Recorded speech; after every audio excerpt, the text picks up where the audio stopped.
आइए आज सुनते हैं रागनी सिंह चैनल में मालती जोशी जी की लिखी कहानी इसी बहाने।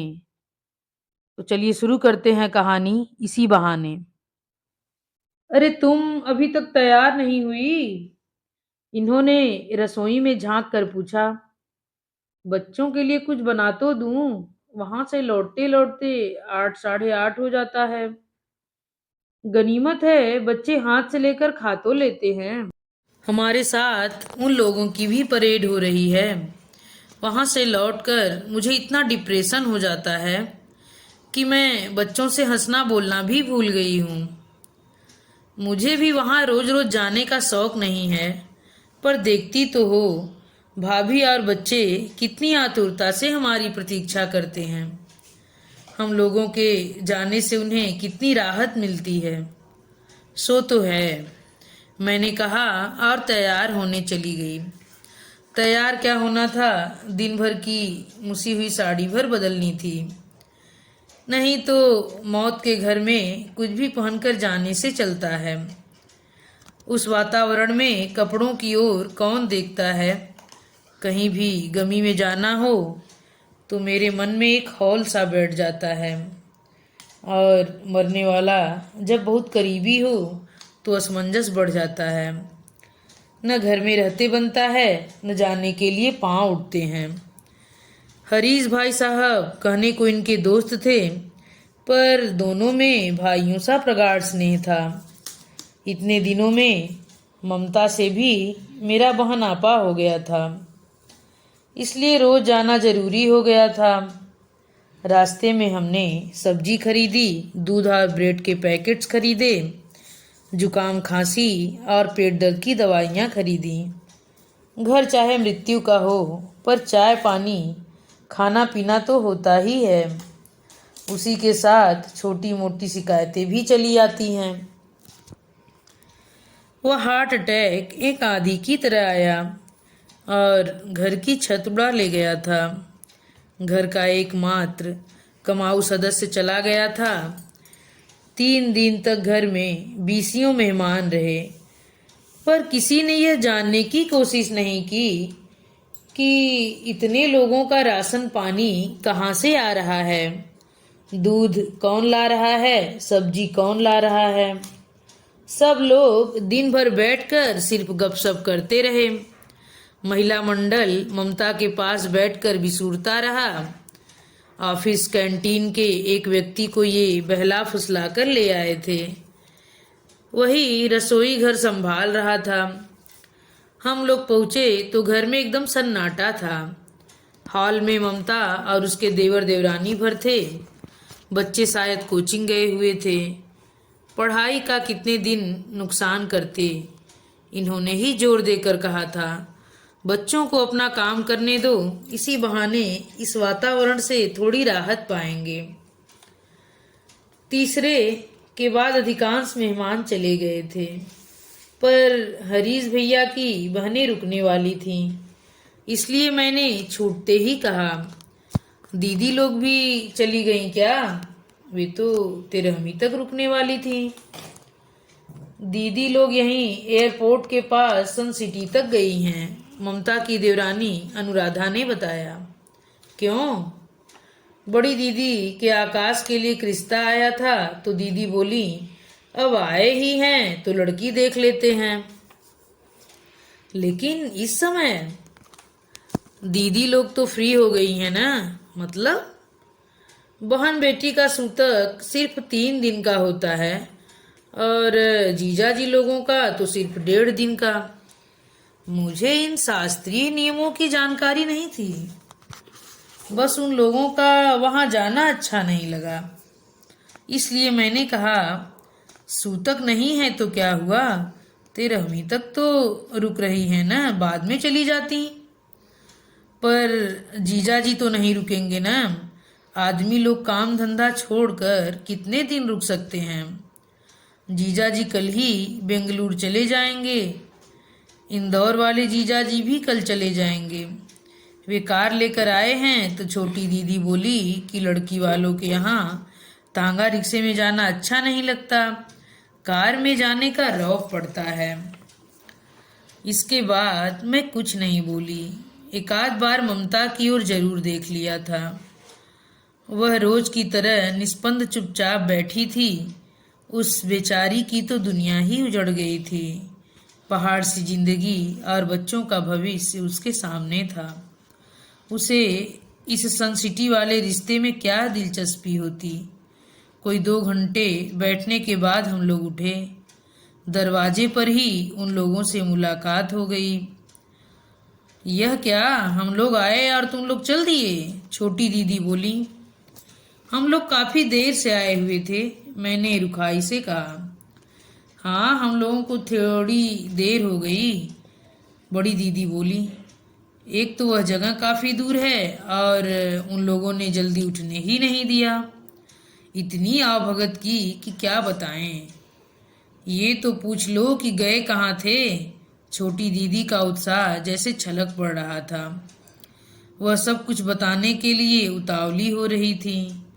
बस चाहती थी कि हम एक बार पूछ तो लें। मैंने दुष्टता से उनके उत्साह पर पानी फेर दिया। अनुराधा ने बताया था, मैंने सपाट स्वर में कहा। जब पता है देवी तो यह तो पूछ लो कि लड़की कैसी है। छोटी दीदी ने ताना दिया। कैसी है? एकदम ब्यूटी क्वीन है। दीदी के पूरे खानदान में इतनी सुंदर बहू अब तक नहीं आई है। मैंने तो कहा था लगे हाथ सगुन भी कर डालो। ऐसे कैसे सगुन कर दें? एक बार आकाश लड़की देख तो ले, बड़ी दीदी बोली। वो देखते ही हाँ कर देगा, शर्त ले लो। छोटी दीदी के उत्साह का अंत नहीं था। लौटते समय मैंने इनसे कहा, छोटे भाई की असमय मृत्यु के शोक से दोनों बहनें इतनी जल्दी उबर जाएंगी यह नहीं सोचा था। दे आर वेरी प्रैक्टिकल, इन्होंने कहा। इसे प्रैक्टिकल होना नहीं, असंवेदनशील होना कहते हैं। बेंगलुरु कोई अमेरिका है कि आप दोबारा नहीं आ सकते? हर काम का एक समय होता है। एक बात कहूँ, ये बोले, लड़की पता नहीं कैसी है पर लगता है पार्टी बहुत तगड़ी है। बंगले का, गाड़ियों का, स्वागत सत्कार का वर्णन सुना था ना। सब तामझाम देखकर इन लोगों के मुंह में पानी आ गया होगा। ऐसी मोटी मछली कोई छोड़ता है भला? तर्क शायद इनका ठीक ही था पर मुझे अच्छा नहीं लगा। मन बड़ा खराब हो गया। फिर 13वीं भी आ पहुंची। घर में फिर से भीड़ भाड़ हो गई। दोनों पक्षों के रिश्तेदारों से घर भर गया। उस दिन मैं मेहमानों के हुजूम में परिचित चेहरे तलाशने की कोशिश कर रही थी कि एक सुदर्शन नौजवान ने आकर मेरे पैर छू लिए। खुश रहो बेटा, पर मैं तुम्हें पहचान नहीं पाई।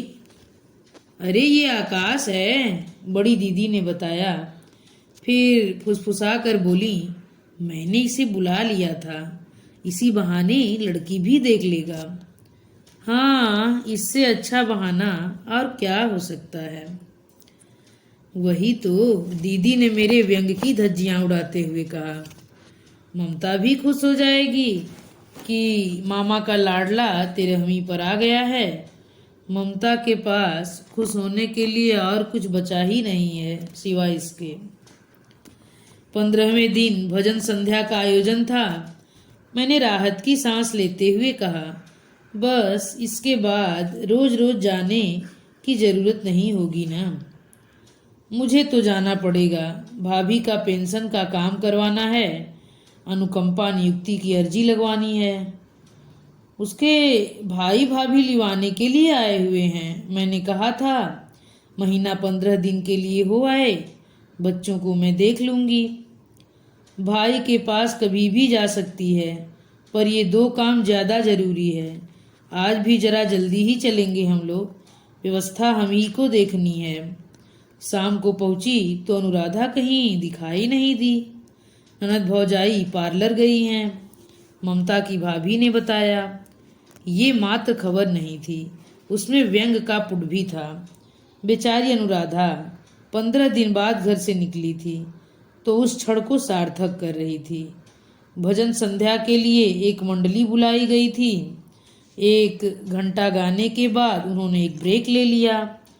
बोले, आप लोगों में से कोई गाना गाना चाहे तो स्वागत है। एक कन्या ने बड़ी ना नुकुर के बाद गाना शुरू किया।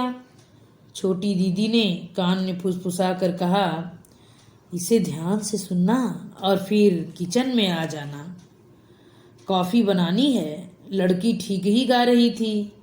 पता नहीं क्यों अक्सर लड़कियां मैंने राम रतन धन पायो ही गाती हैं, फिर अनजाने ही मन लता मंगेशकर से तुलना करने लगता है और उस तुलना में वे कमतर ठहरती हैं। कैसी लगी? मेरे किचन में जाते ही दोनों बहनों ने पूछा। ठीक ही थी, वैसे आवाज खास नहीं है, पर गाना ठीक ठाक गा रही थी। पागल, छोटी दीदी चहकी, तुमसे गाने की समीक्षा करने के लिए किसने कहा था? लड़की कैसी लगी? अब मेरी ट्यूब जली। क्या ये वही लड़की है? हाँ, बड़ी दीदी ने कहा। मैंने उन लोगों को भी निमंत्रण दे दिया था, सोचा इसी बहाने सब लोग लड़की देख लेंगे। औरों का तो ठीक है, पर ममता अभी कहीं बाहर नहीं जा सकती ना, जैसे ममता आकाश की दुल्हन देखने के लिए मरी जा रही हो। मैंने कहा, दीदी आप तो जीजा जी को बुला लो और लगे हाथ सगाई भी निपटा लो। मेहमान सब आ ही गए हैं। इन मेहमानों का मैं क्या करूं? मेरे ससुराल वाले भी तो होने चाहिए, तो उन्हें भी बुला लो ना। नहीं रे, अभी 1.25 महीने तक इस घर में कोई शुभ कार्य नहीं हो सकता। सगाई अब अपने घर जाकर ही करूंगी। इसी बहाने लड़की वाले भी मेरा घर देख लेंगे और तुम लोगों को भी जरूर आना है। सगाई में न सही पर शादी में जरूर आना। मेरा मन हुआ कि कहूँ कि दीदी शुभ कार्य का निमंत्रण अभी इस घर में क्यों दे रही हो। फिर सोचा कि दीदी तो शुभाशुभ की कल्पना को कब से पार कर चुकी हैं।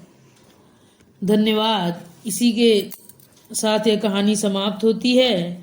कहानी अगर आप लोगों को पसंद आए तो कृपया मेरे चैनल को सब्सक्राइब, लाइक और अपने दोस्तों में शेयर करना मत भूलिएगा।